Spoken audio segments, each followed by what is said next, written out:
예, 우리 기도하겠습니다. 살아계신 하나님 아버지 감사합니다.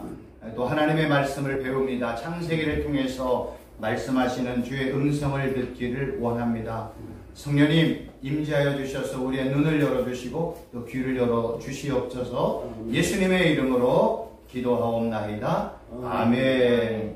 우리가 잘 알고 있는 이제 이 에덴 동산 연관된 성경 구절 한 구절 읽겠습니다. 여호와 하나님이 동방의 에덴 동산을 창설하시고 그 지으신 사람을 거기 두시고 여호와 하나님이 그 땅에서 보기에 아름답고 먹기에 좋은 나무가 나게 하시니 동산 가운데 생명나무와 선악을 알게 하는 나무도 있더라. 그래서 우리가 지금까지 나무에 대해서 선과 악에 대해서 말씀을 드렸잖아요. 오늘은 이제 생명나무에 대해서 말씀을 드리고 생명나무와 연관된 생명의 면류관이 뭐냐, 또 생명의 면류관도 나오지만 금면류관이 뭐냐, 그러한 거를 말씀을 드리고, 또 하나는 이제 생명나무가 신약 성경에는 예수님의 십자가 사건과 연관이 있다는 내용을 통해서 오늘을 또 준비를 또 해왔습니다. 여기서 이제 우리가 제일 중요한 생명나무 중에 생명이라는 뜻이 뭔지, 또 나무라는 뜻이 뭔지를 한번 보도록 하겠습니다. 이게 나무 하면 그냥 성경에서는 나무의 의미도 사용을 해요. 근데 재미있는 거는 나무라는 단어가 복수로 사용이 되어지면 나무들 이렇게 얘기 안 해요. 성경에는 나무가 많다 하면 뭐와 연관이 되냐면 우상과 연관이 된다라고 설명을 하고 있습니다. 그리고 이 생명이라는 이 히브리어 단어가 하이라는 단어거든요. 이 하이라는 단어의 뜻을 봤더니 살아있는, 생존하는, 생기가 있는 이란 단어예요. 근데 히브리어는 항상 원어라는 게 있어요. 하이의 그 뿌리는 하야야예요.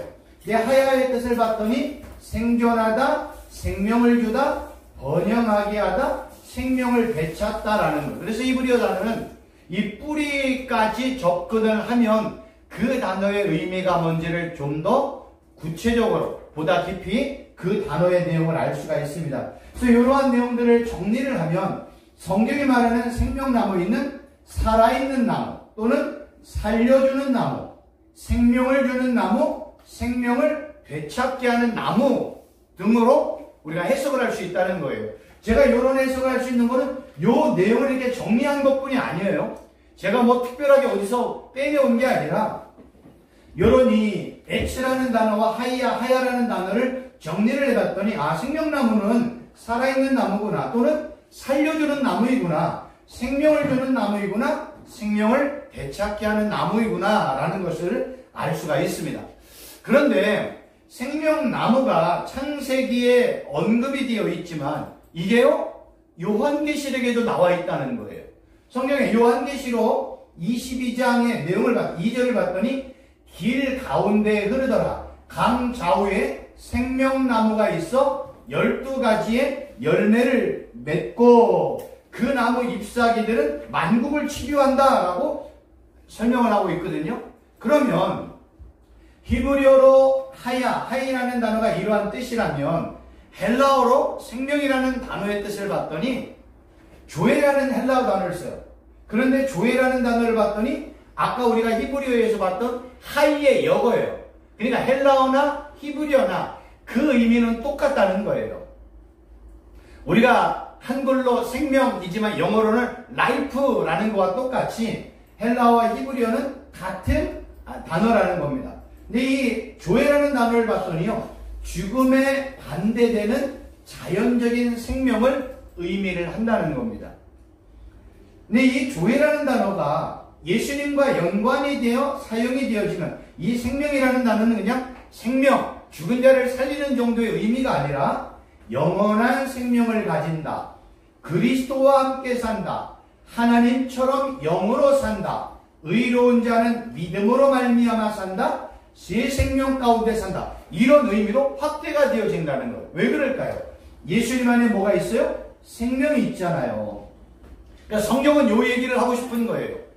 이 에덴 동산에는 생명나무가 있고 선악을 알게 하는 나무가 있는데 신약으로 넘어갔더니 그 생명이 누구 안에 있다? 예수님 안에 있다는 거예요. 그래서 성경은 예수님을 설명할 때 뭘로 설명하냐면 생명의 주님, 아니면 생명의 말씀, 생명의 떡, 아니면 생명, 생수, 이러한 단어로 사용이 되어 있어요. 성경에서요. 요한 사도는요, 요한일서 5장 11, 13절에서 이렇게 증거합니다. 또 증거는 이것이니 하나님이 우리에게 영생을 주신 것과 이 생명이 그의 아들, 하나님의 아들에게 있는 그것이라. 아들이 있는 자에게는, 예수님이 있는 자에게는 생명이 있고 하나님의 아들, 예수님이 없는 자에게는 생명이 없느니라. 내가 하나님의 아들의 이름을, 예수님의 이름을 믿는 너희에게 이것을 쓰는 것은 너희로 하여금 너희에게 영생이 있음을 알게 하려 함이라. 요한 사도의 요한 1서의 내용이나 또 신약 성경에 언급되어졌던 이 내용의 핵심은 뭐냐면 예수님 안에 생명이 있다는 거예요. 예수님 안에 생명이 있으니까 생명은 누가 주는 거예요? 예수님만 준다는 거예요. 그래서 이 생명이라는 조회라는 단어가 어디에 사용이 되었냐면 병든 자를 치료할 때와 회복시킬 때, 예수님께서요. 또는 죽은 자를 살릴 때 조회라는 단어가 사용이 되었다는 거예요. 그래서 예수님은 병든 자를 치료하기도 하고 죽은 자를 살려내시는 분이에요. 예수님이, 그러니까 성경은 그 얘기를 하고 싶은 거예요. 예수님 안에 생명이 있으니까 예수님이 죽은 자를 살릴 수 있고 연약하고 힘들고 병든 그들을 회복시켜 치료할 수 있다는 거예요. 그러니까 성경은 이 모든 내용의 핵심을 누구에게 집중할까요? 예수님에게 집중하고 있다는 거예요. 이 조회라는, 생명을 의미하는 조회라는 단어가요, 종말론적으로 사용이 되어지면 내세의 영원한 생명을 의미를 합니다. 그러니까 결국 마지막 새하늘과 새 땅에서도 뭐가 있어야 돼요? 생명나무가 있어야 되는 게 맞아요. 종말론적으로 이 단어가 사용이 되었으니까요. 결국 성경은 이러한 내용들을 통해서 우리에게 말하고 싶은 것은 뭐냐면 예수님을 믿고 예수님의 신부가 된 예수님의 신부들, 또 아니면 예수님과 연합된 교회의 지체들, 아니면 하나님의 나라, 하나님의 땅, 하나님의 종들, 하나님의 아들들에게 생명을 소유하신 예수님을 믿는 그들에게 예수님이 그들에게 영원한 생명을 주는 거예요.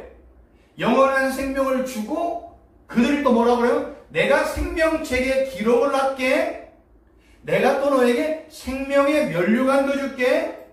생명나무의 열매도 먹을 수 있어. 생명수도 먹을 수 있어. 이렇게 말씀하고 있다는 거예요.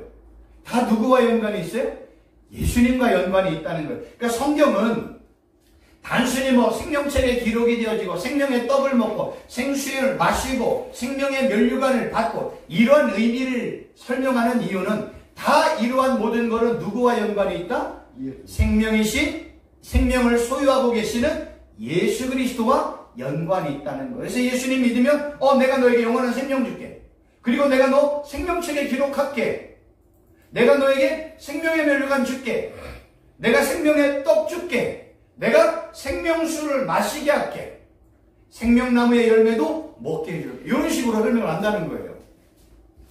그러면 성경이 우리에게 예수님을 나타낸 생명의 떡이라고 얘기하기도 하고 그 생명의 떡이신 예수님이 생명이신 예수님을 믿는 그들에게 내가 너에게 이제 마지막 때에 가면 상급으로 생명의 면류관 줄게. 아니면 또 금면류관 줄게. 이런 식으로 설명하고 있잖아요. 그래서 그러면 성경이 말하는 생명의 면류관, 근 면류관이 뭔지도 좀 우리가 연관해 설명을 드리도록 하겠습니다. 요한계시록 2장 10절을 봤더니 내가 죽도록 충성하라. 그리하면 내가 생명의 면류관을 너에게 주겠다라고 말씀하고 있습니다. 그러면 여태까지 이제 생명이라는 조회, 하이라는 단어는 봤으니까 면류관이라는 단어를 보면 스테파노스라는 헬라어 단어인데요. 그 뜻이 화관, 왕관, 상, 보수, 장식, 자랑, 이러한 의미가 면류관이라는 의미예요. 이 단어는 어디에 쓰였냐면요. 예전에 이제 운동 경기를 통해서 승리한 사람에게 월계관을 씌워주잖아요. 그거를 면류관 또는 월계관이라고 이야기를 하는 거예요. 그래서 그 면류관, 월계관 안에는 어떤 의미가 있냐면 기쁨과 슬픔과 파골이라는 의미가 포함이 되어 있습니다.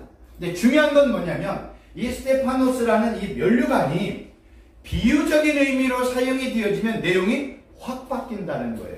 이런 게 우리에게 중요한 거예요. 이 단어가 예수님과 연관이 되면 내용이 확 바뀌듯이 비유적인 의미로 이 스테파노스, 면류관이라는 화관, 완강, 삼봉수라는 이 단어가 비유적으로 쓰이면요, 영의 권위라는 의미라는 거예요. 그러니까 면류관을 성경이 말하고 싶은 건 뭐냐면 권위 또는 영예라는 단어예요. 근데 성경은 여기에서 멈추는 게 아니라 구약 성경을 봤더니요, 이사야 28장 5절 여기 있어요. 그날의 만군의 여호와께서 자기 백성의 남은 자에게 영화로운 면류관이 되시며 아름다운 화관이 되신다. 이사야 선지자는 여호와 하나님을 뭘로 표현하고 있어요? 영화로운 면류관, 아름다운 화관. 누가요? 여호와 하나님 자체가. 그러니까 성경은 면류관이라는 내용을 통해서 열심히 운동해서 승리한 사람, 뭔가 열심히 노력해서 어떤 것에 1등한 사람에게 내가 상 줄게, 내가 왕관 줄게, 내가 뭐 보수 줄게, 내가 많은 금은 모아줄게, 이런 의미가 아니라는 거예요. 성경은 면류관이라는 내용을 통해서 정말로 말하고 싶은 건 뭘까요? 하나님 자체가 면류관이잖아. 여호와 하나님 자체가 영화로운 면류관이고 아름다운 화관이잖아. 요 얘기를 하고 싶은 거예요. 어디서부터 얘기했어요? 구약 성경부터 얘기했다는 거예요. 성경의 핵심, 면류관의 핵심은 하나님 자체가 면류관이야? 하나님 자체가 영화로운 면류관이고 아름다운 화관이야? 이렇게 얘기한다는 거예요.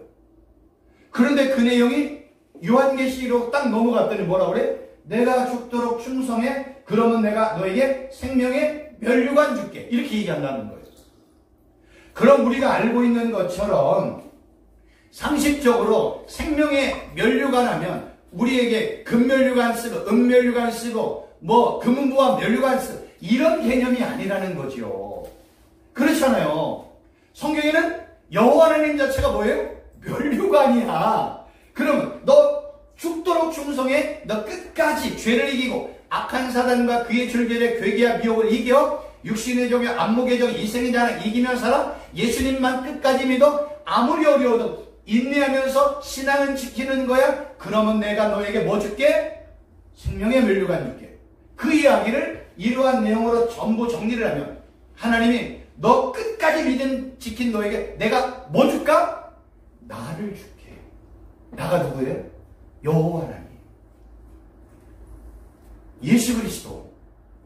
성경은 여기에 핵심이 있는 거예요. 우리가 상급이라는 의미로 여러 가지 설명을 또 드릴 수 있어요. 그런데 성경은요, 너 끝까지 믿음 지켜. 너 끝까지 예수님만 충성히 믿고 따라와. 그럼 내가 생명의 면류관 줄게 할 때 그 생명의 면류관은 생명을 소유하신 누구? 예수님 자체를 줄게. 여호와 하나님 자체를 줄게. 이렇게 얘기한다니까. 우리가 너무나 단순하게 그냥 문자에 이렇게 얽매, 사전적이고 문자적인 의미에 접근을 하면 이런 내용을 이해할 수가 없고요. 이사야가 언급했던 이런 내용을 어떻게 해석할 수가 있어요? 여러분, 하나님과 예수님과 성령 하나님께서 진짜 최고의 보화, 보물은 뭘까요? 삼일체 하나님에게 있어서 삼일체 하나님 자체라는 거예요. 하나님 자체가 최고의 보배야. 최고의 상급이에요. 그래서 예수 믿는 사람에게 누구 주는 걸? 예수님 주는 거예요. 그리고 예수님이 부활하고 난 이후에 누구 보내있어요? 성령 하나님 보내주신 거예요. 그래서 구해, 찾아, 두드려. 그럼 내가 누구 줄게? 하나님 줄게. 나를 줄게. 이렇게 성경은 얘기하고 있는 거예요. 근데 우리의 가치관이 자꾸만 세상의 가치관, 뭐 돈, 금은보화, 보석, 이러한 어떤 세상적인 가치관에 의해 기준이 잡히면 열심히 신앙생활하면 하나님이 나에게 뭐 준다? 돈 달라. 성공하게 해달라. 아파트에 강남에 집 달라. 땅 많이 달라. 건물 달라. 이런 식으로 간다는 거예요. 근데 하나님은 우리에게 그런 것도 주세요. 근데 하나님이 우리에게 진짜 주고 싶은 선물은 뭐예요? 하나님 자신, 예수님 자신, 성령 하나님 자신이라는 거예요. 그걸 우리는 이러한 내용들을 통해서 접근할 수가 있다는 겁니다. 그래서 우리가 이 생명의 면류관은 성경의 이사야가 만군의 여호와 하나님 자체가 내가 영화로운 면류관이야, 내가 아름다운 화관이야, 이렇게 말씀하고 있다는 거예요. 그러면 이 생명의 면류관과 연관하여 금면류관을 한번 보자는 거예요. 성경이 금이라는 단어를 쓸 때는 일반적으로 그냥 금이에요. 근데 비유적인 의미로 쓰면 의미가요, 왕권과 변하지 않고 지속성이 있는, 가치 있는 어떤 것. 그래서 금면류관이라고 얘기하는 것은 영원한 하나님의 왕권이나 변하지 않는 하나님의 왕권을 의미를 한다는 거예요. 성경에서 너 끝까지 충성해, 그럼 내가 너에게 금면류관 줄게. 보세요, 여기 또 내가 보니 흰 구름이 있고 그 구름 위에는 인자 같은 분이 앉아 있었습니다. 그는 머리에 금면류관을 쓰고 날이 선 낫을 들고 있었습니다. 여기서 우리 예수님이 뭐 쓰고 있다는 거예요? 금면류관 쓴다는 거예요. 그럼 우리 예수님의 머리에 이게 있다는 걸까요? 그렇지 않다는 거예요. 왜 그렇지 않냐면 이 아주 중요한 요 내용 때문에 요한계시록 21장 1절을 보면 내가 새하늘과 새 땅을 보니 처음 하늘과 처음 땅이 없어졌고 바다도 다시 있지 않더라. 처음 하늘과 처음 땅에는 뭐가 있어요? 그 은 보화가 있는 거야. 여러분, 이 금은 어디서 나요? 처음 하늘과 처음 땅에는 있어요. 그래서 우리가 지금 살고 있는 이 세상에 이렇게 어느 곳에 하면 금강도 있고 금덩어리도 찾을 수 있고요. 뭐 다이아몬드나 보석 같은 것도 땅속에서 찾아낼 수 있어요. 옛날에 심지어 우리나라에서도 텔레비전에 보니까요, 사금이 있더라고요. 냇가에서 이렇게 금맥이 흐르는, 이 냇물이 흐르는 데서 이렇게 퍼가지고 잘했더니요, 아주 모래알과 같은 사금이 있더라고요. 그러면 마지막 새하늘과 새 땅에는 우리가 원하는 금이 있을까요? 없다는 거예요. 왜 없을까요? 성경이 이러잖아요. 처음 하늘과 처음 땅이 없다. 우리가 알고 있는 지금 이 세상이 처음 땅이잖아요. 이게 없는 거예요. 그러면 왜 성경에는 금면류관, 금은보화, 빛이, 정홍, 뭐 어마어마하게 하는 뭐 이런 예루살렘의 12문의 보석들이 있잖아요. 그건 뭘까요? 눈으로 볼 때는 그렇지만 우리가 이 땅에서 말하는 금문은 없는 거예요. 이해하시겠어요? 우리가 이 단어를 보면 성경에서 말하는 금이라는 건 뭐냐면 영원히 변하지 않는 가치 있는 것. 그거를 영원한 하나님의 왕권, 변하지 않는 하나님의 왕권을 끝까지 믿음을 지킨 자에게 내가 금면류관 줄게, 내가 생명의 면류관 줄게, 내가 의의 면류관 줄게, 이렇게 얘기하는 거예요. 근데 우리가 잘못한 사전적이고 문자적인 의미로 접근을 해서 천국 가면 금면류관이 있다, 금으로 된 면류관이 있다. 그렇지 않다는 거예요. 그거를 요한계시록 21장 1절이 정확하게 얘기하잖아요. 처음 하늘과 처음 땅에 속해 있는 것 아무것도 없어. 완전 새로운 새하늘과 새 땅이야. 완전 새하늘과 새 땅이라는 거예요. 새하늘과 새 땅에는요, 과거 우리가 살고 있었던 이 땅의 것은요 하나도 없어요. 완전히 새로운 것들이에요. 처음 창조가 되어지는 것 같은 내용들이라는 거죠. 그렇기 때문에 우리가 말하는 금면류관. 그래서 옛날에 어떤 부흥 가서 목사님 그러잖아요. 천국에 갔더니 신앙생활을 잘했던 사람에게는 다이아몬드로 집을 졌고, 그렇게 신앙생활 못한 사람은 개털 모자를 쓰고 있다고. 우스갯소리지요. 개털 모자나 금은보화는 다 뭐예요? 처음 하늘과 처음 땅에 속해 있었던 물질들이에요. 근데 처음 하늘과 처음 땅에 속해 있던 것들이 하나도 없대요. 그러면 천국에는 개털 모자도 없고 금으로 된 집도 없고 다이아몬드로 된 면류관도 없습니다. 예수님이 내가 너에게 생명의 면류관 줄게, 내가 너에게 생명 줄게. 야, 하나님 자체가 면류관이잖아. 여호와 하나님 자체가 영화로운 화관이잖아. 그러니까 천국에서 최고의 보배는 뭐예요? 거기도 하나님이겠죠. 이 땅에서 최고의 보배는 누구예요? 삼일체 하나님이에요. 근데 우리는 삼일체 하나님을 별것 아니라고 생각하는 게 문제예요. 하나님이 우리에게 주신 최고의 선물은요, 하나님 자신이신 하나님의 아들을 이 땅에 보낸 거예요. 그게 최고의 보배야. 근데 사람들은 뭐예요? 나 하나님의 아들 필요 없어. 뭐죠? 강남에 40평, 50평 아파트 줘. 내 통장에 100억, 500억, 1000억 잔고 있으면 좋아. 나 예수님 필요 없어. 돈 주세요. 이런 세상의 가치관이 교회 안에 들어왔고 성도 안에 들어왔다는 게 문제예요. 성경에서는요, 다른 얘기하는 게 아니에요. 하나님이 하나님을 믿고 예배하고 경외하는 하나님의 백성들에게 하나님이 뭐예요? 내가 너의 뭐가 되어줄게. 구약성경, 내가 너의 아버지 되어줄게. 내가 너의 주권자가 되어줄게. 내가 너의 왕이 되어줄게. 구약은 이래요. 너 내 아들로 살아. 내가 너의 아버지가 되어줄게. 성경이 그렇게 하잖아요. 신약은 뭘까요? 예수님을 믿는 사람에게 너 예수를 믿으면 내가 너 나의 신부 삼아줄게. 나 너의 신랑 되어줄게. 이 얘기예요. 근데 우리는 그게 싫어. 왜요? 이런 가치관, 성경적 가치관, 성경이 말하는 핵심의 내용을 보면요, 성경에는요 핵심이 다른 게 아니에요. 하나님 자체, 예수님 자체, 성령 하나님 자체가 핵심이에요. 그거를 빼놓으면 타종교와 똑같아요.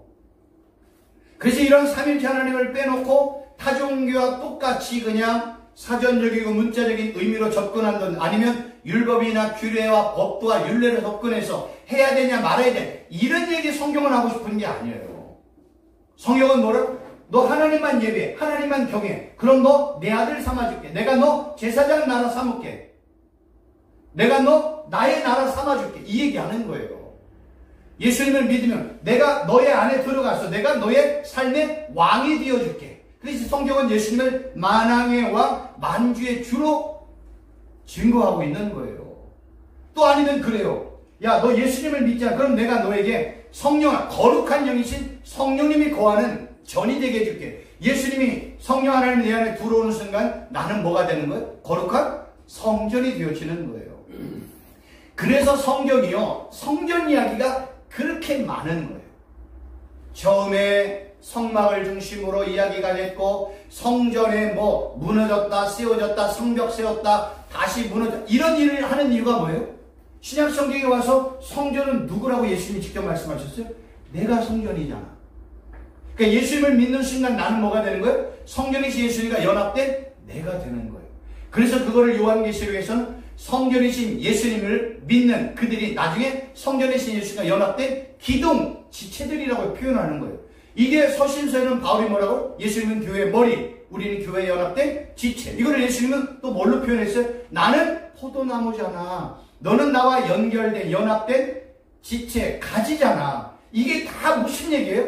연합, 일치, 하나, 한몸, 부부, 이런 표현을 쓰고 있는 거예요, 성경은요. 이게 핵심이니까. 그 성경을 너 나와 한몸 될래? 너 나와 함께 살래? 이걸 조금 더 유식하게, 너는 내 안에, 나는 너 안에. 예수님이 그러잖아요. 내가 너 안에 들어갈게, 너는 내 안에 들어와. 이런 식으로 연합, 하나, 한몸, 일치, 부부, 이런 내용을 갖고 설명을 하고 있는 거예요. 예수님과 연합된 자가 최고의 축복이거든요. 왜냐하면 예수님의 모든 권세와 능력과 예수님이 소유한 모든 것들이 다 누구의 것이라는 거예요? 예수님의 것이잖아요. 보세요.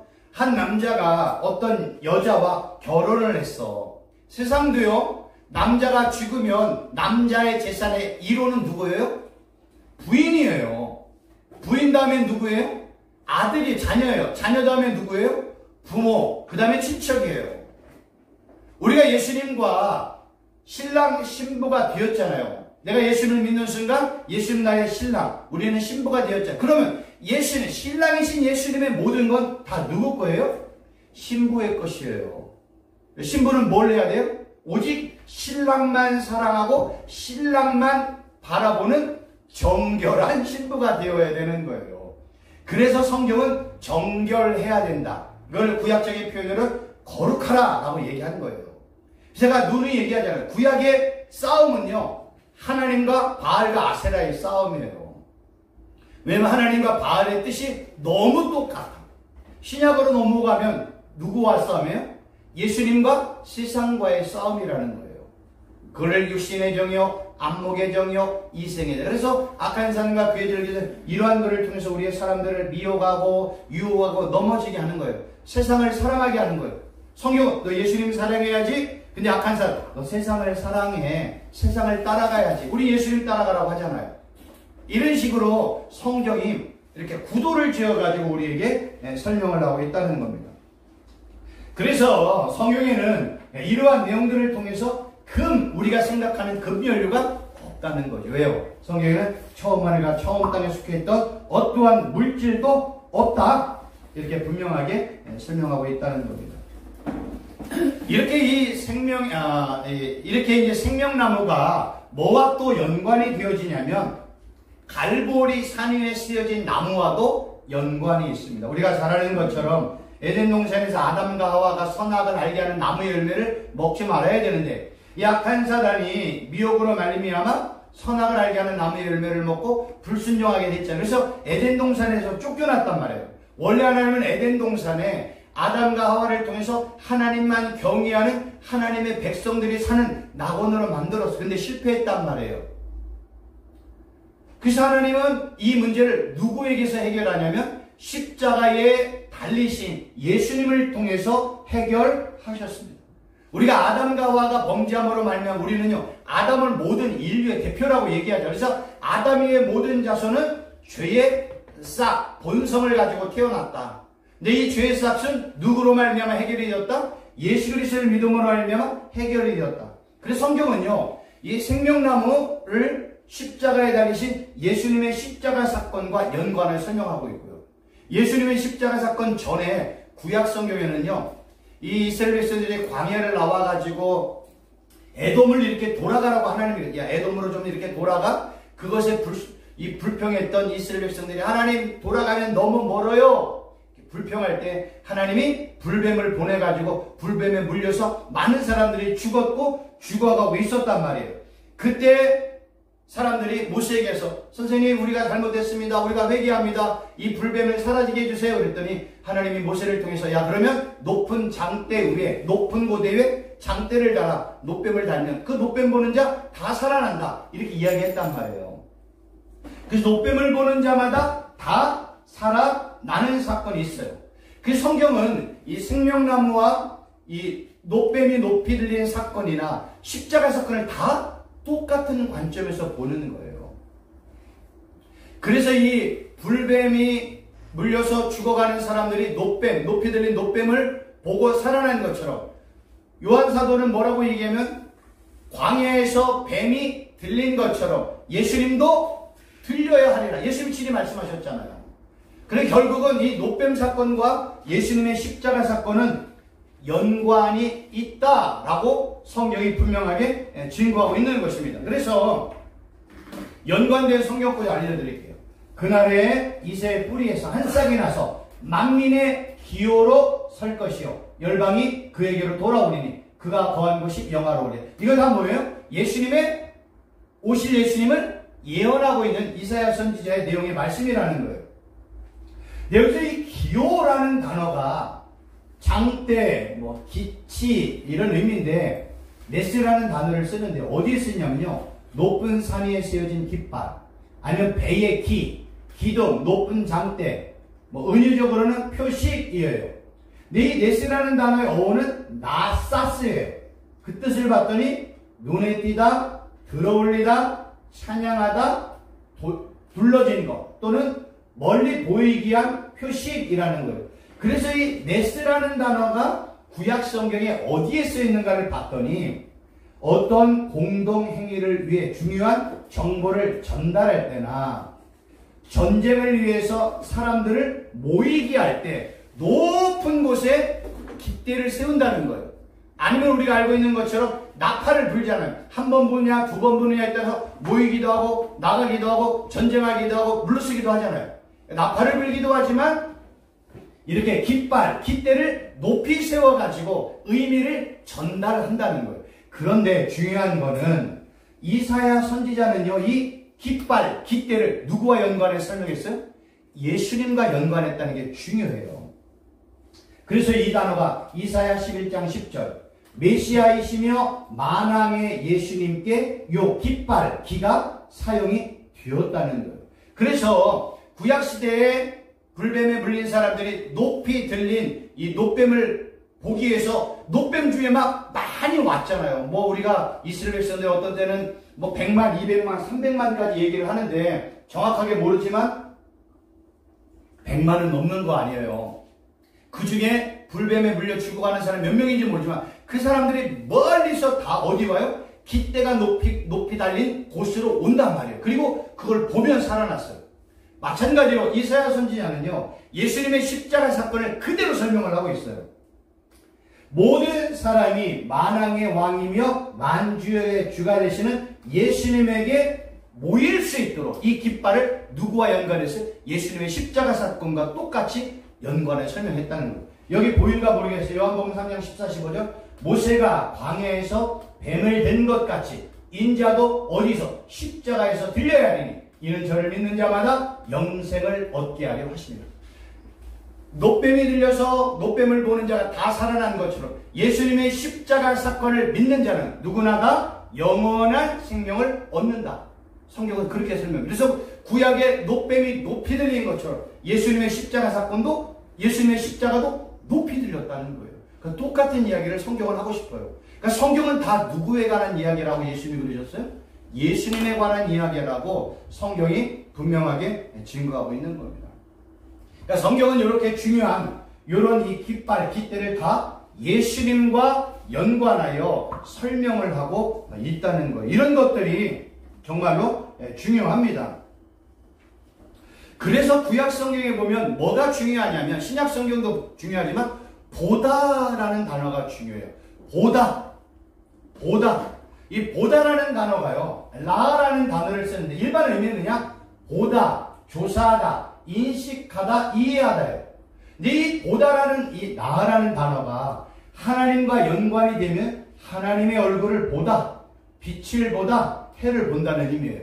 하나님을 본다는 게 뭐냐면 계속해서 하나님께서 주신 말씀을 듣고 이해한 다음에 그 하나님께로 돌아간다는 거예요. 나 하나님 안 볼란다, 나 눈 감는다 라는 뜻은 뭐냐면 하나님이 주신 메시지, 복음의 메시지, 구원의 메시지를 내가 거부한다는 거예요. 그래서 성경에 맹인, 눈이 멀다, 눈을 감는다, 돌린다, 나 하나님 안 볼란다, 하나님을 거부한다 라는 건 바로 뭐예요? 하나님의 말씀을 내가 거부한다는 뜻이에요. 그러니까 성경이 보다라는 의미가 이런 식으로 설명을 한다는 거예요.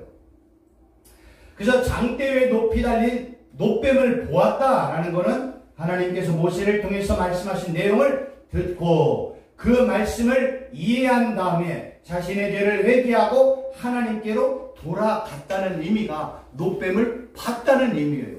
그게 똑같이 예수님의 십자가 사건을 내가 보고 믿었다는 의미예요. 그러니까 성경은 이렇게 본다 또는 듣다라는 의미가요, 다 같은 의미로 사용을 하고 있다는, 그냥 단순히 눈으로 보는 거는요 다른 단어를 써요. 그냥 단순히 눈으로 보는 건 그냥 육신의 눈으로 보는 건 다른 단어로 써요. 근데 내가 눈으로 봤다, 귀로 들었다라는 건 내가 하나님의 말씀을 듣고 깨닫고 이해하고 믿었다라는 내용이 그 안에 다 포함이 되어 있다는 거예요. 그래서 성경은요 본다, 듣다 이런 단어가 아주 중요합니다.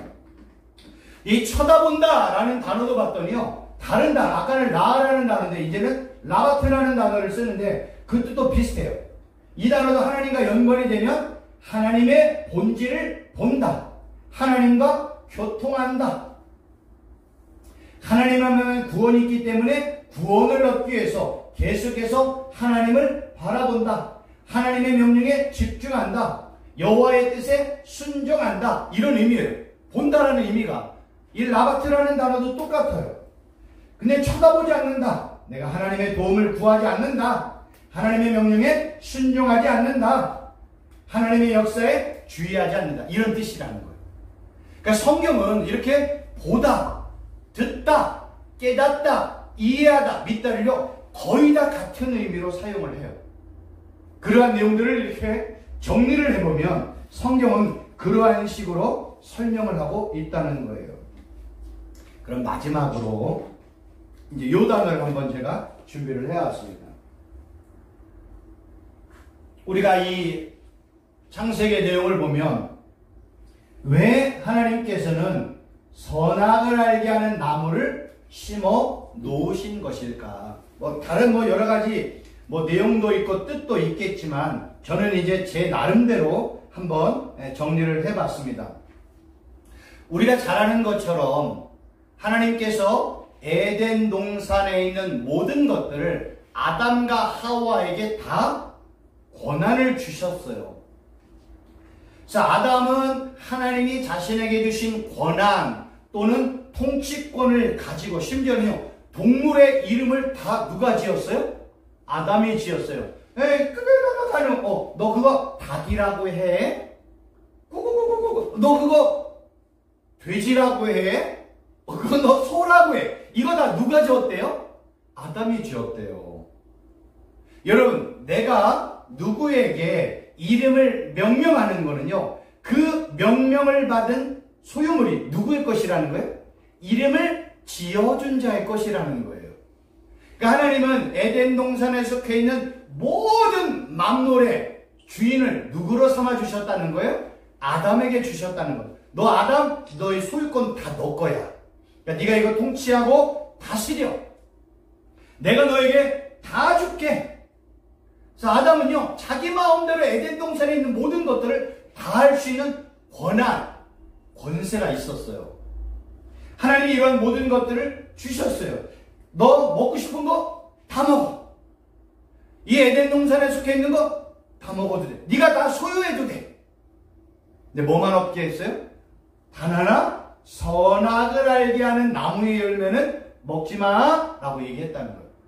왜 모든 것들은 다 허락했는데 유일하게 단 한 가지 선악을 알게 하는 나무의 열매를 먹지 못하게 했을까? 여러 가지 많은 해석이 있겠지만 저는 이렇게 접근하고 싶어요. 너 세상에 있는 모든 것 다 해.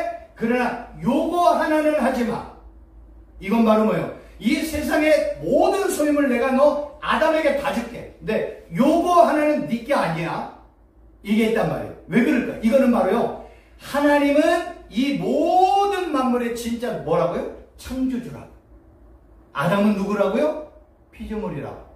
하나님은 창조주, 아담은 피조물임을 하나님께서 구분하기 위해서 유일하게 딱 하나 선악을 알게 하는 나무의 열매를 제한하셨다는 거예요.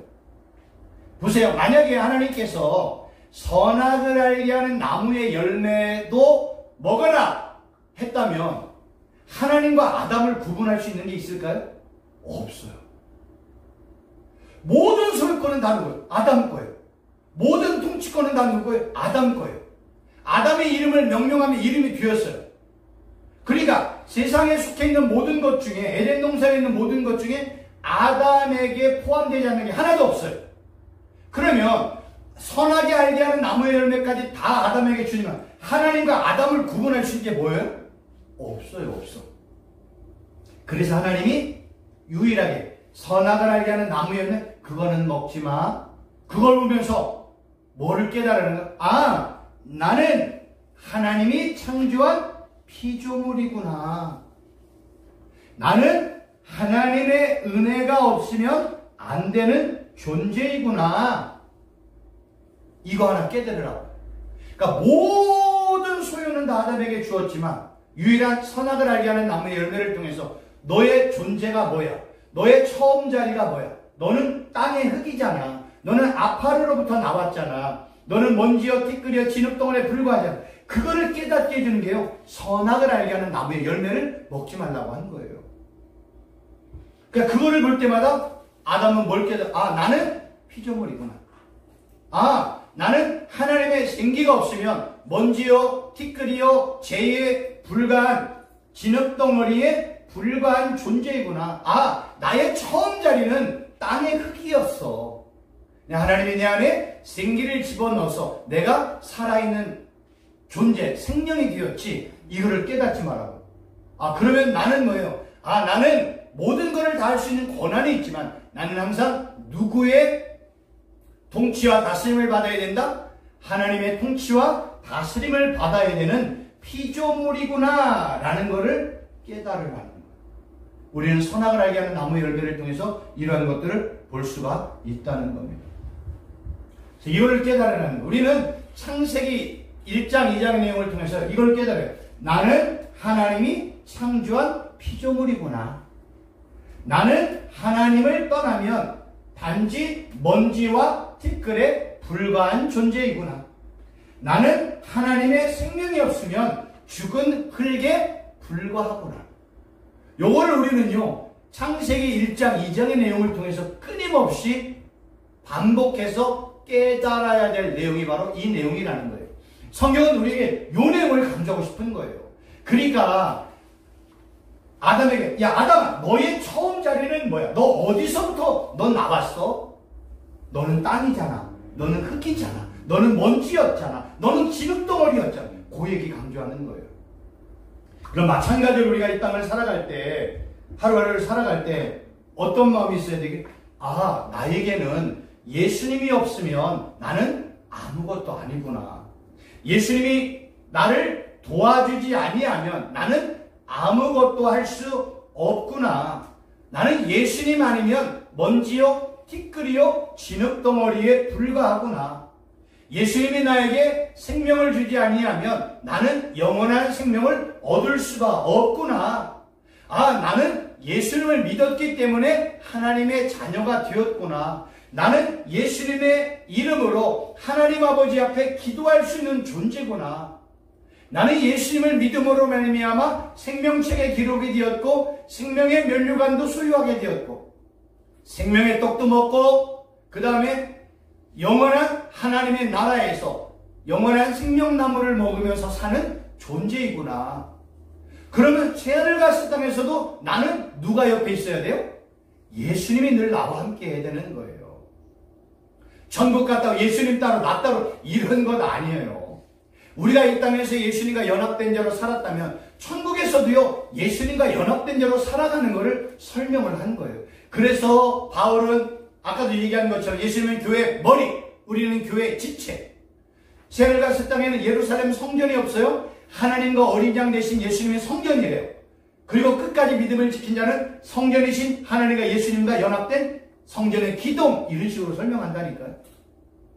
그러면 지금도 예수님과 연합된 자로 예수님의 은혜로 예수님과 함께 살아간다면 영원한 새하늘 같은 땅에서 누구와 함께 살기 위해서 우리가 가요? 예수님과 함께 영원히 살기 위해서 새하늘과 새 땅에 가는 거예요. 새하늘과 새 땅에서 내 마음대로 금면류관 씻고 금은보화로 된 집에서 살고 내가 먹고 싶은 거 먹으려고 가는 게 아니라 천국은요 생명이신 만왕의 왕이신 예수님과 내가 영원히 살기 위해서 천국 가는 거예요. 네. 핵심이 뭐예요? 예수님. 네. 근데 그 영원한 생명을 우리가 소유하기 전에 우리는 이 땅에서 부분적으로 제한적으로 누구와 함께 사는 것을 우리가 살아야 돼요. 예수님과 함께 살고 있음을 성경이 우리에게 증거해주고 있는 거예요. 너 이 땅에서 제한적이지만 부분적이지만 이 땅에는 죄도 있고 세상의 유혹도 있고 악한 사람과 그의 졸개도 있고 인간의 영향성도 있지만 너희들이 이 땅에서 예수님과 연합된 자로 사는 모습처럼 새하늘과 새 땅에는 영원히 예수님과 함께 사는 거야. 요거를 지금 설명해주고 있는 거예요. 이해가 되시겠습니까? 네. 네? 이런 내용을 성경은 우리에게 반복해서 설명하고 있는 거예요. 그러니까 성경의 핵심은 누구다? 예수님, 하나님, 성령 하나님이다. 이거를 성경은 반복해서 우리에게 질문하고 있고요. 설명하고 있고요. 증거하고 있습니다. 오늘은 여기까지 제가 준비를 했습니다. 혹시 오늘 내용 중에 질문사항 없으시죠? 네.